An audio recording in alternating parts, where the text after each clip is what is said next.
One of the most powerful experiences that I had during my first year of rabbinical school in Israel happened at a likely place, but at an unlikely time, and perhaps not in the way you might expect.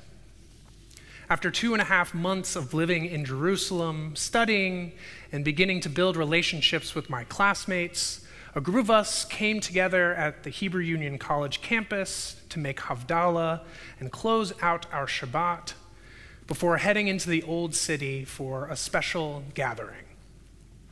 As we walked through the narrow streets of the Jewish quarter, we could feel the somber atmosphere all around us. You could see it in people's faces, and you could even feel it in the energy softly radiating off of the limestone bricks. Eventually, we arrived at our destination, the Kotel, or the Western Wall. After passing through security and walking down the hill to the main courtyard, we came to the Western Wall that most people think of, with its wide courtyard and fenced-off sections for men, women, and the mixed multitude standing at a distance from the wall itself. The scene was not what many of us might expect. There were few, if any, large tour groups, and the sun was not shining and beating down upon us bright in the sky. Instead, night had fallen, and we saw many of our Orthodox cousins not only dressed in their customary black, but also in a state of profound and demonstrative grief. Particularly on the men's side of the mechitza, the barrier that divides the praying community by gender, we could hear sorrowful wails and laments. We could also see that many of them sat on the ground beside broken chairs, tears filling their eyes and ash covering much of their exposed skin and clothing. For this was not a usual evening at the Kotel, but it was the beginning of the 9th of Av, Tisha B'Av, one of 2 major fast days on the Jewish calendar, and generally the saddest day of the Jewish year. But this was not our final destination.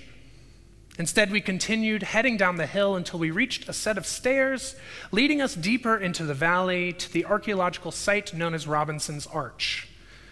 Now, the site includes a further excavation of that same Western Wall, exposing long-buried parts of it all the way down to its foundation. This is also the site of a newer area designated for prayer, but specifically for liberal Jews who seek an egalitarian and non-gender segmented worship experience. But this was still not where our gathering would be held. Instead, we continued to descend further, down into the site where we joined a group of about 30 or 40 other folks there, and surrounded by the toppled stones that once comprised the outer walls of the temple plaza, we sat on the ground, no chairs, no seats, no cushions, and we listened to the haunting melody used to chant the book of Lamentations, or in Hebrew, Eicha, all the while being interspersed with personal stories of tragedy and loss shared by selected speakers. There, among these ruins, we sat, we wept, we prayed, and we reflected on the suffering of the past and the continued brokenness of our world today. Tisha B'Av is a marginal or unknown holiday for many of us. Growing up at a Reform synagogue in Nashville, just down the road, I myself didn't know about it until attending a BBYO summer program in high school. Now, for those who might not be familiar, the 9th of the Hebrew month of Av is traditionally understood as the day on which both the first and second temples were destroyed by the Babylonian and Roman empires, respectively. As if this wasn't enough, the ancient sages of the Mishnah also see this as a calamitous day extending further back in our collective memory, explaining that it was also the date on which the first generation of Israelites to wander the wilderness learned that they would not be permitted to enter the promised land. The tragic magnetism of this day expanded in subsequent centuries, and it became known as the date of the edicts of expulsion of Jews from England in 1290 and Spain in 1492, and of course Portugal in 1493, along with various other calamities to the Jewish people across time. Despite its traditional significance, Tisha B'Av gradually became less important or even rejected in liberal Judaism in general and our Reform Judaism in particular. Now, there are a few reasons for this. For one, Reform Judaism has long rejected any desire to rebuild the ancient temple and restore the priesthood and its sacrifices. After all, the collapse of this form of Jewish practice allowed the growth of the type of Judaism that we now love and cherish, Rabbinic Judaism, which centers around the synagogue, not the ancient temple, and sees prayer, studies, and acts of kindness as replacing animal sacrifice. So knowing all of this, why should we mourn the loss of the temples? Another reason comes from our unique place in history, as we are witnesses to the creation of a Jewish state in the ancient land of the Israelites. Many view the establishment of the state of Israel as the redemption of those many centuries of mourning and prayers. The opening words of the book of Lamentations, "Alas, Echa, lonely sits the city, once great and teeming with people." These words no longer speak to our reality.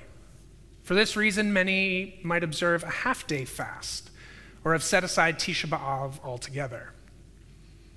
All of these are good and fair points. I certainly have no desire to see a rebuilt temple and the reinstitution of animal sacrifices. But I do wonder if Tisha B'Av continues to hold resonance for us today.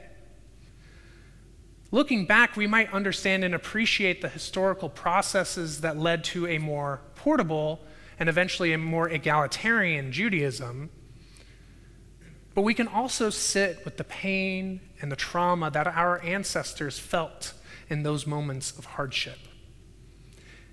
If we are to see ourselves each year as if we were the ones who left Egypt, as if we stood at the foot of Mount Sinai receiving Torah, then should we not also see ourselves as if we watched the walls of the temple crumble? As if we wept by the rivers of Babylon, mourning our exile? Or as if we boarded the ships leaving England, Spain, and Portugal with nothing more than what we could carry? This became clear to me on that evening at the Kotel 7 years ago. Among the speakers at our gathering was a woman who shared her family's experience of the AMIA, the Jewish center bombing in Argentina in 1994, which killed 85 people and left over 300 people injured. Though those ancient empires traditionally pointed to on Tisha B'Av have come and gone, human cruelty and hatred continue to impact the lives of our people. Indeed, our mourning may not be accompanied by a fervent desire to restore the ancient temple, as it likely did for those Orthodox men showering themselves in ashes. But it is valid mourning nonetheless. By feeling the sadness of our history, by crying with the prophets and exiles and victims of previous generations, I think we might gain a deeper connection with them, and by extension, a deeper connection with the exiles and victims of our own times. We see this feeling encapsulated in the words of Lamentations, "We have become orphans, fatherless. Our mothers are like widows." We know all too well the plight of the stranger, the widow, the orphan, for we have been them so often in our long journey through history. And our grief need not be confined to the past. On a day like Tisha B'Av, we might wonder, what are the broken things we see and grieve for in our world, in our own lives? 21st century media and technology have made us all the more aware of the many tragedies unfolding in our world on a daily basis. This Tisha B'Av, which, by the way, ended yesterday evening, I especially thought of its resonance for what is happening in the state of Israel today. This morning, Rabbi Dreyfus, Rabbi Greenstein, and I had the pleasure and the honor to connect and talk with Rabbi Rifat Safanya, who's the rabbi at our sister congregation in Shoham. And she expressed what a scary time it is for Israeli society, with the first of the judicial reform laws being passed earlier this week. Thousands have taken to the streets to protest this initial wave in a foundational shift in Israeli governance, themselves motivated by a fear of a democracy in the initial stages of being toppled, much like those ancient walls in Jerusalem. And even in our own community, we can find cause to grieve. People going without water, and so many who lost power in the wake of recent storms, many of whom might not have the means to go about their daily lives in this heat without it. I'm sure you know the list could go on and on. And I think in some ways, so many of us walk through our lives in a constant state of grief, mourning the state of our world, our country, our people, or our closer circle of community.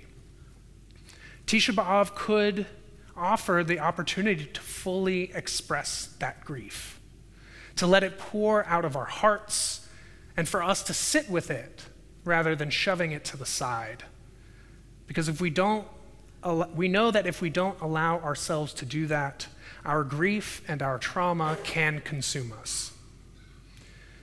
And in this day of commemoration, we also see the power of grieving collectively, together, keeping with our tradition's emphasis that no one should mourn a loss in solitude, but instead surrounded by their community.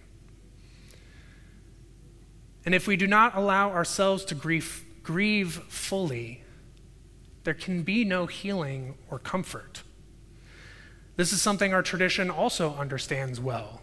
It is from the depths of darkness and despair that on this Shabbat we hear the call, Nachamu, Nachamu Ami Yomar Elohechem. Comfort, comfort my people, says your God. This being the first of 7 Shabbatot offering words of consolation from the prophet Isaiah. For we cannot dwell indefinitely in the darkness, even if we must confront it from time to time. This prophetic cry calls to all of us, not just a select few in positions of leadership. It calls upon all of us to offer comfort in any way that we can, through the words that we speak, through our willingness to listen and sit with those in pain, and through our performance of acts of love and of kindness, gemilut chasadim. Because no matter how broken the world might be at any given moment, there is no limit to the kindness and compassion we can extend to one another. As it says in Lamentations, therefore I have hope. The kindness of the Eternal One has not ended. God's mercies are not spent. They are renewed every morning. May this Shabbat renew the divine kindness that is kindled and that glows within all of us. And as we as a community rise up from this time of grief, may we share that kindness with our world. Ken yehi ratzon, may it be God's will. Ken yehi ritzonenu, may it be our will. Let us say together, Shabbat Shalom.